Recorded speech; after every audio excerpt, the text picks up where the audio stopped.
Welcome to Mojo TV. బులెటిన్ల ముందుగా headlines. Chandrababu అప్పుల సామ్రాట్ వైఎస్ జగన్మోహన్ రెడ్డి.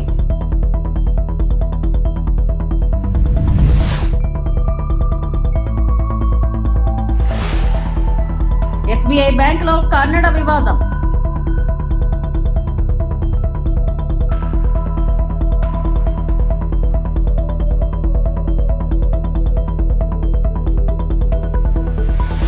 కాళేశ్వరంలో సరస్వతి పుష్కరాలు భారీగా తరలి వస్తున్న భక్తులు.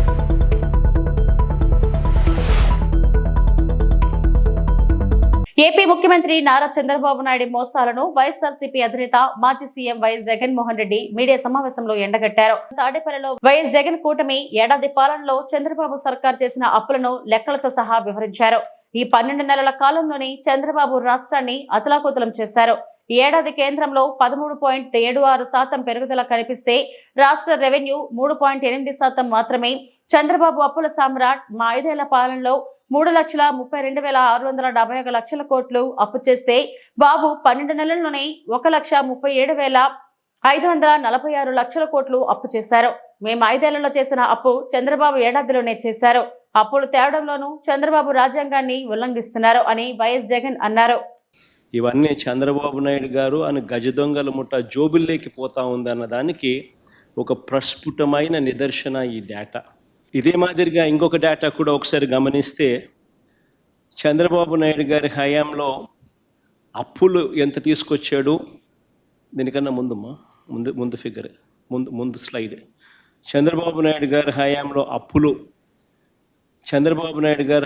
అప్పులు ఈ సంవత్సరానికి సంబంధించి విత్ ఇన్ ద ఎఫ్ఆర్బిఎం బడ్జెట్లో ఆయన చేసిన అప్పులు ఎంత, సిమిలర్గా దాని ముందు సంవత్సరం అంటే చంద్రబాబు నాయుడు గారికి ముందు సంవత్సరంకి సంబంధించిన అప్పులు ఎంత అని చూస్తే అప్పులు మా హయాంలో ఆ చివరి సంవత్సరంలో 67,720 కోట్లు చేస్తే ఈ పెద్ద మనిషి ఈ 12 నెలల కాలంలో ఆయన చేసిన అప్పులు ఏకంగా ఈ ఫైనాన్షియల్ ఇయర్లో తాను చేసిన అప్పులు 81,597 కోట్లు. అంటే 30% అధికంగా ఈ పెద్ద మనిషి చంద్రబాబు నాయుడు గారు అప్పులు రాష్ట్ర ప్రభుత్వం మీద ఏకంగా ఈ ఫైనాన్షియల్ ఇయర్లో తాను చేసిన అప్పులు 81,597 కోట్లు. అంటే 30% అధికంగా ఈ పెద్ద మనిషి చంద్రబాబు నాయుడు గారు అప్పులు రాష్ట్ర ప్రభుత్వం మీద మేము చేసిన అప్పుల కన్నా అదనంగా బారో చేశాడు క్లియర్ కట్గా అని చెప్పి కనిపిస్తూ ఉంది. ఇదంతా నేను బడ్జెట్ బారోయింగ్స్ చెప్తా ఉన్నా, తర్వాత next slide of budget borrowings కూడా చెప్తా. ప్రస్తుతానికి ఈ బడ్జెట్ బారోయింగ్స్ గురించి నేను మాట్లాడుతూ ఉన్నా. బడ్జెట్ బారోయింగ్స్లోనే ఏకంగా 30% 30.10% అదనంగా బారో చేసినట్టుగా కూడా కనిపిస్తూ ఉంది. సిమిలర్గా చంద్రబాబు నాయుడు గారి హయాంలో ఈ 12 సంవత్సరాలలో క్యాపిటల్ ఎక్స్పెండిచర్ అంటే మూలధన వ్యయం ఒకసారి గమనిస్తే దాని ముందు సంవత్సరంలో వైఎస్ఆర్సీపీ గవర్నమెంట్ ఉన్నప్పుడు 23,330 కోట్లు మూలధన వ్యయం చేస్తే చంద్రబాబు నాయుడు గారి హయాంలో ఆ క్యాపిటల్ ఎక్స్పెండిచర్ కేవలం 19,177 కోట్లు. అంటే -17.80%, అంటే -17.80% చేశాడు. అంటే ఎక్కడికి పోతా ఉన్న ఈ డబ్బులు చంద్రబాబు నాయుడు గారి జోబిల్లోకి, ఆయన గజ దొంగల ముఠా జోబిల్లోకి పోతా ఉన్న ఈ డబ్బులు అని చెప్పడానికి ఇవన్నీ కూడా డేటా వెరీ క్లియర్గా కనిపిస్తూ ఉంది. చంద్రబాబు నాయుడు గారు రాష్ట్రాన్ని అతలాకుతలం చేస్తూ ఉన్నాడు అన్నది కూడా ఈ డేటా ప్రస్ఫుటంగా కూడా తెలియజెప్తా ఉంది. ఇంకా నెక్స్ట్ స్లైడ్ ఒకటి చూస్తే ఇంకా ఆశ్చర్యకరమైన విషయాలు కనిపిస్తాయి. అదేమిటి అని అంటే 2019 నుంచి 2024 దాకా అంటే వైఎస్ఆర్సీపీ ప్రభుత్వం 5 సంవత్సరాలలో కూడా వైఎస్ఆర్సీపీ ప్రభుత్వం ఎంత అప్పులు తీసుకొచ్చింది అని చెప్పి చూస్తే రాష్ట్ర ప్రభుత్వం వైఎస్ఆర్సీపీ హయాంలో రాష్ట్ర ప్రభుత్వానికి సంబంధించిన డైరెక్ట్ గవర్నమెంట్ బారోయింగ్స్ అయినా తీసుకోండి, దానికి అదనంగా గ్యారంటీడ్ బారోయింగ్స్ కూడా గ్యారంటీడ్ డెట్ కూడా తీసుకోండి, దానికి అదనంగా guaranteed det of public sector undertakings కూడా తీసుకోండి, దానికి అదనంగా non guaranteed det of public sector undertakings కూడా తీసుకుంటే కూడా చూసినట్టయితే చంద్రబాబు నాయుడు గారి హయాంలో కన్నడలో మాట్లాడాలని అడిగినందుకు బెంగళూరులోని సూర్యనగర్లోని State Bank of India manager customer తో వాగ్వాదానికి దిగిన వీడియో సోషల్ మీడియాలో వైరల్ గా మారింది. వీడియోలో బ్యాంక్ మేనేజర్ ను కన్నడలో మాట్లాడాలని కస్టమర్ అడగ్గా కన్నడలోనే తప్పనిసరిగా మాట్లాడాలన్న నియమం ఏమైనా ఉందా అని ప్రశ్నిస్తూ ఆమె కస్టమర్ తో వాగ్వాదానికి దిగారు. ఎన్నటికీ తాను కన్నడలో మాట్లాడనని, ఏం చేసుకుంటారో చేసుకోమని ఆమె నిర్లక్ష్యంగా సమాధానమిచ్చారు. ఇది కర్ణాటక మేడం. ಇಂಡಿಯಾ ಅಥವಾ ಈ ಕರ್ನಾಟಕದಲ್ಲಿ Kannada main first, Kannada first madam, Kannada first. ಈಗ ನೀವೇನ್ ಮಾತಾಡ್ತಾ ಇರೋ ತುಂಬಾ ಒಳ್ಳೇದು. ಮಾತಾಡೋದೇ ಇಲ್ವಾ? ಯಾಕೆ ಮಾತಾಡೋದಿಲ್ಲ? ಯಾಕೆ ಹಿಂದಿ ಮಾತಾಡ್ಬೇಕು? ಕನ್ನಡ ಮಾತಾಡ್ಬೇಕಲ್ಲ ಮೇಡಮ್. ಕನ್ನಡ ಮೇಡಮ್. ಮೇಡಮ್ ಇದು ಕರ್ನಾಟಕ, ಇದು ಕರ್ನಾಟಕ ಮೇಡಮ್. ಚೇರ್ಮನ್ ಮಾತಾಡಂಗಿಲ್ಲ, ಇದು RBI ರೂಲ್ ಇದೆ. ಆ ಸ್ಟೇಟ್ಗಳಲ್ಲಿ ಆ ಭಾಷೆ ಮಾತಾಡಬೇಕು. ನೀವು ಮ್ಯಾನೇಜರ್ ಆದ್ರೆ ಮಾತಾಡಬಾರ್ದ ಸರ್? ದಯವಿಟ್ಟು ಮಾತಾಡ್ಬೇಡಿ ಮೇಡಮ್. ಒಂದು ನಿಮಿಷ, ಕನ್ನಡನೇ ಬರಲ್ಲ? ಇರಿ ಸರ್, ಮಾತಾಡಿ ಮೇಡಮ್. ನೀವು ಮಾತಾಡಲ್ಲ ಮೇಡಮ್. ಸೂಪರ್. ನೀವು ಬ್ಯಾಂಕ್ಗೆ ನೋಡಿ ವೀಕ್ಷಕರೇ, ಇದು SBI ಬ್ಯಾಂಕು ಚಂದಾಪುರದಲ್ಲಿರುವ SBI ಸೂರ್ಯ ಸಿಟಿ ಬ್ಯಾಕ್ ಸೈಡ್ ಅಲ್ಲಿ. ದಯವಿಟ್ಟು ನೀವು ಇದನ್ನ ಎಲ್ಲರೂ ಎಚ್ಚೆತ್ಕೊಳ್ಳೋಣ. ಕನ್ನಡ ವ್ಯಕ್ತಿಗಳು, ಕನ್ನಡ ನಾವು ಏನಿದ್ರು ಕನ್ನಡಿಗರು ನಾವು ಒಂದಾಗ್ಲೇಬೇಕು. SBI ಬ್ಯಾಂಕ್ಗೆ ನಾವು ಬುದ್ಧಿ ಕಲ್ಸೋಣ. ಆಯ್ತು, ನೋಡೋಣ ಪ್ಲೀಸ್. ನೀವು ವಿಡಿಯೋ ಮಾಡ್ಕೊಳ್ಳಿ ಮೇಡಮ್, ನೀವು ವಿಡಿಯೋ ಮಾಡಿ ಪ್ಲೀಸ್. ಆಯ್ತು, ನೀವು ಹಿಂದಿ ಕನ್ನಡ ಮಾತಾಡಲ್ಲ ಅಂದ್ರಲ್ಲ, ಕನ್ನಡ ಮಾತಾಡೋದೇ ಇಲ್ಲ. ಓಹೋ, ಸೂಪರ್ ಮೇಡಮ್, ಸೂಪರ್. ನೋಡಿ ವೀಕ್ಷಕರೇ, ಇದು ಮೇಡಮ್ ಮ್ಯಾನೇಜರ್ ಅವರು ಹೇಳಿದ್ದು ಕನ್ನಡ ನಾನು ಮಾತಾಡೋದೇ ಇಲ್ಲ ಅಂತ. ತುಂಬಾ ಉತ್ತಮ ಬಿಡಿ, ಸೂಪರ್. జయశంకర్ భూపాలపల్లి జిల్లాలో దక్షిణ త్రివేణి సంగమంగా పేరొందిన కాళేశ్వరంలో సరస్వతి పుష్కరాలు ఘనంగా కొనసాగుతున్నాయి. భక్తులు తెలంగాణ నలుమూలల నుంచి అధిక సంఖ్యలో తరలివచ్చి పుణ్య స్నానాలు ఆచరిస్తున్నారు. మహిళలు నదీ తీరాన దీపారాధన, ప్రత్యేక పూజలు నిర్వహించి శ్రీ కాళేశ్వర ముక్తేశ్వర స్వామివారిని దర్శించుకుంటున్నారు. పుష్కరాల ఏర్పాట్లను జిల్లా కలెక్టర్ రాహుల్ శర్మ, SP కిరణ్ ఖరేతో కలిసి పర్యవేక్షించారు. మత్స్యశాఖ ఆధ్వర్యంలో ఏర్పాటు చేసిన రక్షణ బోటులో గోదావరిలో ప్రయాణించారు.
పశ్చిమ గోదావరి జిల్లా పాలకొల్లులో మంత్రి నిమ్మల రామానాయుడు ఆధ్వర్యంలో ఘనంగా టీడీపీ మినీ మహానాడు ఎన్టీఆర్ విగ్రహానికి నిలువెత్తు పూలమాల వేసి ఘనంగా నివాళులు అర్పించారు.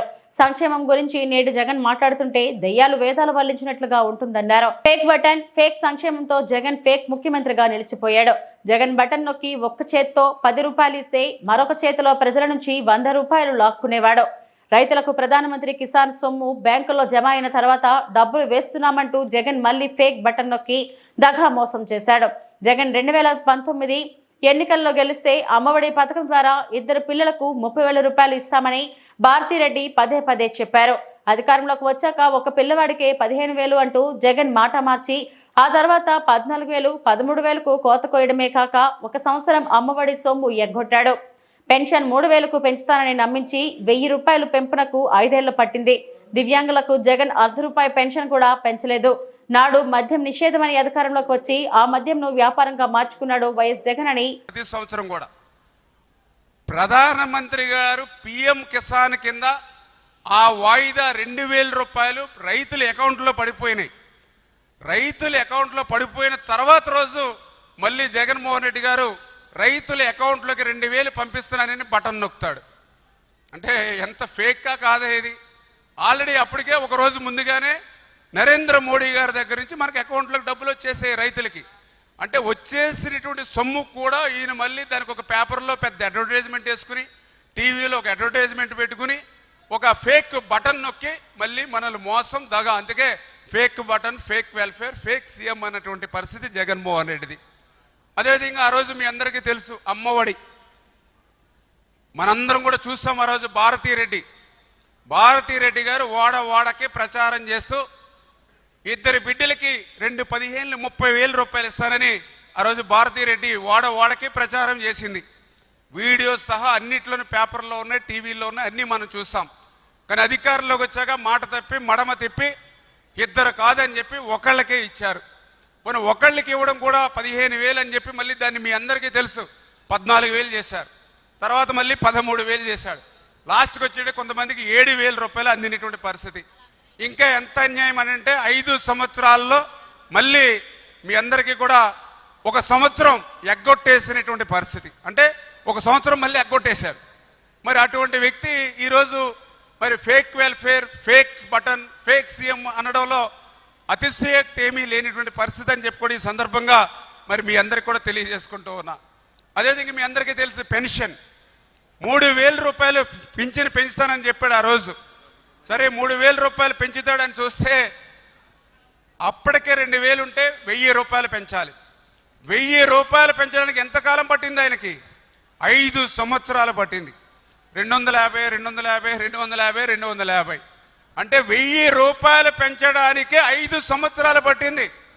మరి ఆ రోజు 3,000 రూపాయలు ఇస్తానని 5 సంవత్సరాలకు కానీ మరి హామీని అమలు చేయనటువంటి వ్యక్తి మరి fake button, fake welfare, fake CM అనడంలో మరి అతిశయోక్తి లేదనేటువంటి విషయాన్ని, మరొక విషయాన్ని కూడా మీకు గుర్తు చేస్తూ ఉన్నా. మద్యపాన నిషేధం ఎవరు చెప్పారు ఈ మాట?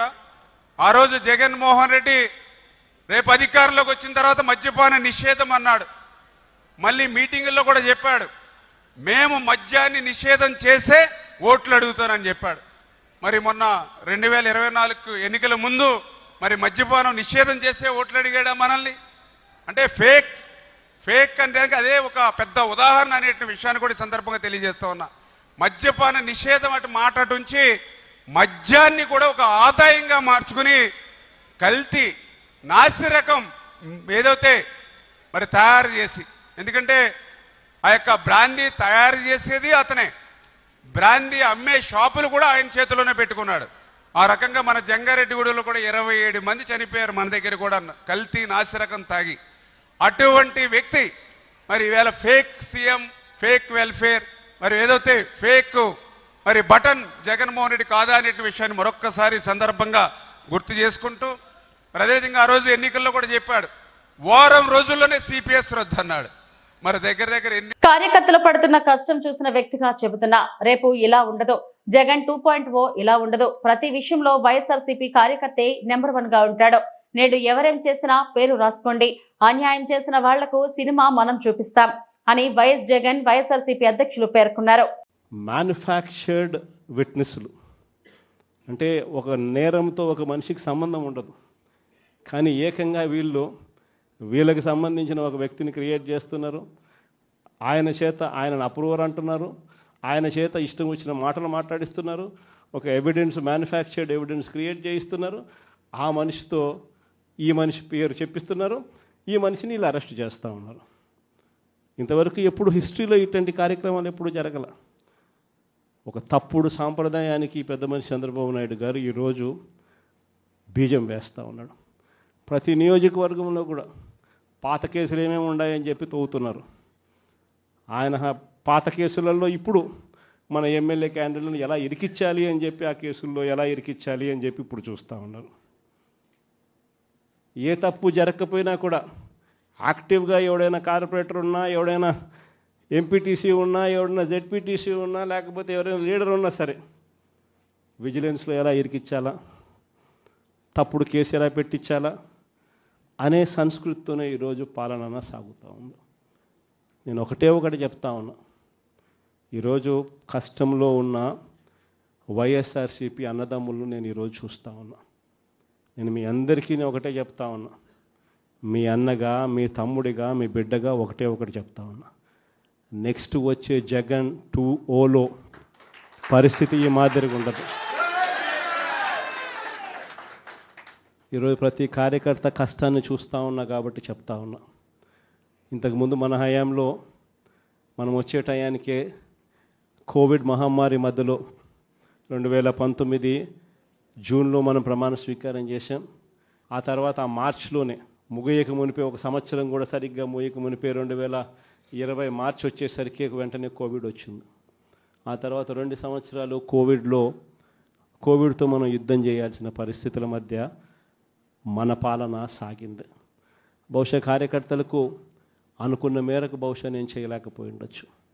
కానీ ఇవాళ ఒకటే చెప్తా ఉన్నా, ఈరోజు ఈ కష్టాన్ని చూసిన వ్యక్తిగా చెప్తా ఉన్నా, రేపొద్దున ఇలా ఉండదు. రేపొద్దున జరిగే ప్రతి విషయంలోనూ వైఎస్ఆర్సీపీకి కార్యకర్తే నెంబర్ 1గా ఉంటాడని మాత్రం ఖచ్చితంగా చెప్తా ఉన్నా. ప్రతి కార్యకర్తకు నేను ఒకటే చెప్తా ఉన్నా, ఎవడెవడైతే మీకు అన్యాయం చేశాడో పర్వాలా, అన్యాయం చేయండి, చేయించుకుంటాం, టైం మీది, కానియండి, కొట్టండి అని చెప్పండి. ఆడు ఎవడు ఏం చేస్తా ఉన్నాడో పేరు. మలేషియా జైలు నుంచి విడుదలై స్వదేశానికి చేరుకున్న రాష్ట్ర వాసులు బీఆర్ఎస్ కార్యనిర్వాహక అధ్యక్షుడు కేటీఆర్ ను కలిశారు. నిజామాబాద్ జిల్లా కడెం మండలం లింగాపూర్, మ్యాన్యుయల్ గ్రామాలకు చెందిన 6 వ్యక్తులు గత ఏడాది ఉపాధి కోసం మలేషియా వెళ్లారు. ఆ దేశ చట్టాల పట్ల అవగాహన లేక అక్రమ ఆయుధాల కేసులో జైలు జీవితాన్ని గడిపారు. Khanapur party incharge Bukya Johnson Naik బాధితుల విడుదల కోసం కేటీఆర్ ను సంప్రదించి న్యాయవాదులను నియమించారు. మే 12న జాన్సన్ నాయక్ మలేషియా వెళ్లి సొంత ఖర్చులతో జరిమానా చెల్లించి బాధితులను జైలు నుంచి విడిపించారు. తగిన ఏర్పాట్లు చేసి స్వదేశానికి తీసుకొచ్చారు. ఈ సందర్భంలో బాధితులు జాన్సన్ నాయక్ కేటీఆర్ ను కలిశారు.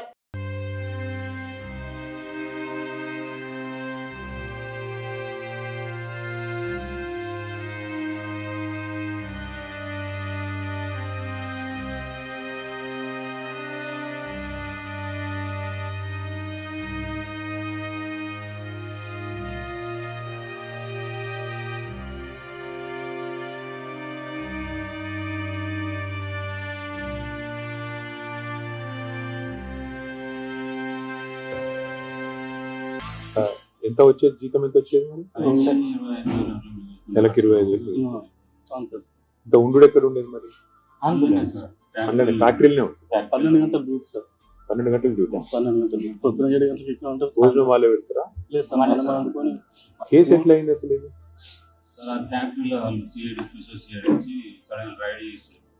ఫ్యాక్టరీ మీద మీరు పని చేసే ఫ్యాక్టరీ ఎంతమంది పట్టుకపోయింది? 22 మంది. 22 మంది. చైనాలు 9 మంది. చైనాలు 9 మంది. మయన్మార్లో 1, మన ఇండియాలో 4, బంగాళలో 4, అక్కడ ఇండోనేషియాలో 1, పాకిస్తాన్. రాష్ట్రంలో పాలన చేతకాక రేవంత్ సర్కార్ రైతులను కన్నీళ్లు పెట్టిస్తుందని మాజీ మంత్రి హరీష్ రావు ఆరోపించారు. వానాకాలం సమీపిస్తున్న పచ్చిరొట్టె, జనము, జీలుగు విత్తనాలు ఇప్పటి వరకు ఎక్కడా పంపిణీ చేయలేదన్నారు. రైతుల అవసరాలు తెలియని రాష్ట్ర ప్రభుత్వం పక్షం దాటిన తర్వాత టెండర్లు పిలిచి మొక్కుబడిగా విత్తనాలు సేకరించిందన్నారు. ఈ ఏడు వానాకాలం సమీపిస్తున్న రైతుల ఖాతాల్లో రైతు బంధు నగదు వేసే పరిస్థితి కనిపించడం లేదని అన్నారు. రైతు బీమాకు చెల్లించాల్సిన ప్రీమియం డబ్బులు ఫిబ్రవరి దాటినా చెల్లించకపోవడంతో అన్నదాతలు మరణిస్తే పరిహారం అందని పరిస్థితి తయారైందని ఆందోళన వ్యక్తం చేశారు.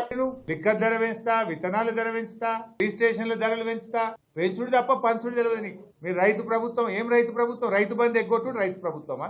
రైతు బీమా కట్టకపోవడం రైతు ప్రభుత్వమా? వడ్లు తడిచిపోతే మొలకెత్తినా కొనకపోవడం రైతు ప్రభుత్వమా? రైతులకు కన్నీళ్లు పెట్టిస్తున్న ప్రభుత్వం మీ ప్రభుత్వం. రాష్ట్ర వ్యాప్తంగా జొన్నలు కొన్నారు, 1 రూపాయి ఇచ్చిందా?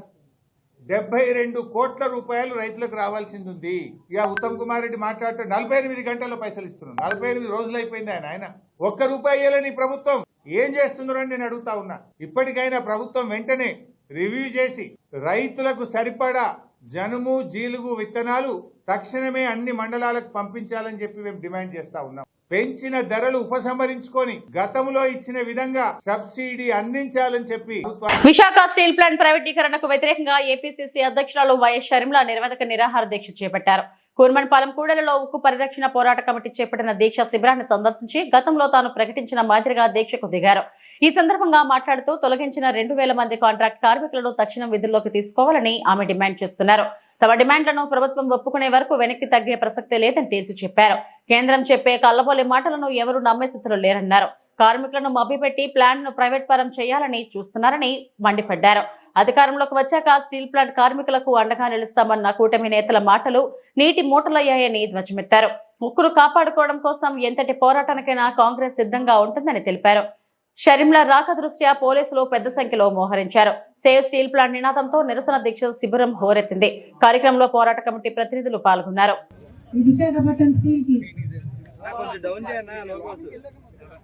2000 మంది కార్మికుల ఉద్యోగాలను పీకేసినందుకు నిరసనగా మీ బాధలో పాలు పంచుకోవడానికి మీ తరపున నిరాహార దీక్ష చేయడానికి కాంగ్రెస్ పార్టీ అధ్యక్షురాలుగా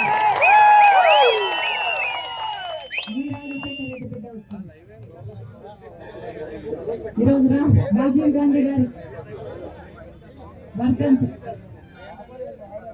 రాజీవ్ గాంధీ గారు రాజశేఖర రెడ్డి గారికి చాలా ప్రియమైన నాయకుడు.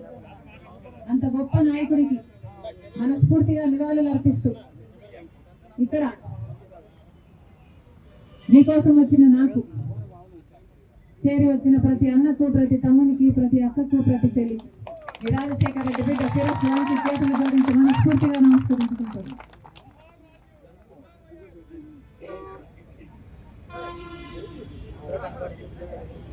విశాఖపట్నం స్టీల్ గురించి నేను మీకు చెప్పనవసరం లేదు.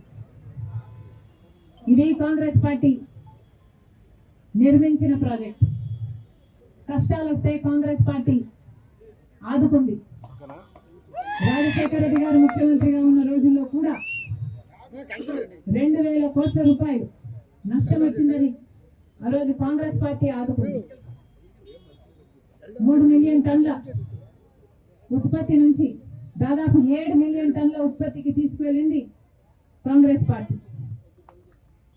అదే రోజుల్లోనే ఎంతో మందికి ఉద్యోగాలు కల్పించడమే కాకుండా ఈ విశాఖపట్నం స్టీల్ కి ఒక క్యాప్టివ్ మైన్ ఉండాలి అని ఆ రోజు రాజశేఖర రెడ్డి గారు అనంతపురంలో ఒక మైన్ ఐడెంటిఫై చేసి కూడా ఒక ట్రైపార్టీ అగ్రిమెంట్ చేసి కానీ అమలుపరచకుండా చనిపోవడం జరిగింది. ఈరోజు రాజశేఖర రెడ్డి గారే బ్రతికే ఉంటే ఈ విశాఖపట్నం స్టీల్ కి ఒక క్యాప్టివ్ మైన్ ఉండేది. కానీ ఆ తర్వాత రోజుల్లో మీరు చూశారు 2014 వరకు లాభాలలో నడిచింది ఈ విశాఖపట్నం స్టీల్. 2014 వరకు ప్రతి సంవత్సరం 1000 కోట్ల రూపాయలు లాభాలు కూడా ఇచ్చింది ఈ విశాఖపట్నం స్టీల్. కానీ 2014లో కాంగ్రెస్ పార్టీ అధికారం నుంచి దిగింది. బీజేపీ పార్టీ ఒక శనిలాగా దాపరించింది. ఆ తర్వాతే ఈ విశాఖపట్నం స్టీల్ కు కష్టాలన్నీ మొదలైంది. క్రమంగా ఒక్కొక్క ఆర్గన్ ని సైలెంట్ కిల్లింగ్ చేసి విశాఖపట్నం స్టీల్ మొత్తం ఊపిరి తీసేసి ఆ తర్వాత విశాఖపట్నం స్టీల్ ని వాళ్ళ బినామీలకు అదానికో జెండాలకో అమ్మాలనే కుట్ర చేస్తుంది బీజేపీ పార్టీ. ఈ రోజు వరకు కూడా విశాఖపట్నం స్టీల్ మీద ఉన్న శ్రద్ధంతా బీజేపీ పార్టీకి ఈ భూముల మీద మాత్రం. ఇవి ఇప్పటివరకు నా బులెటిన్ అప్డేట్స్. నమస్తే.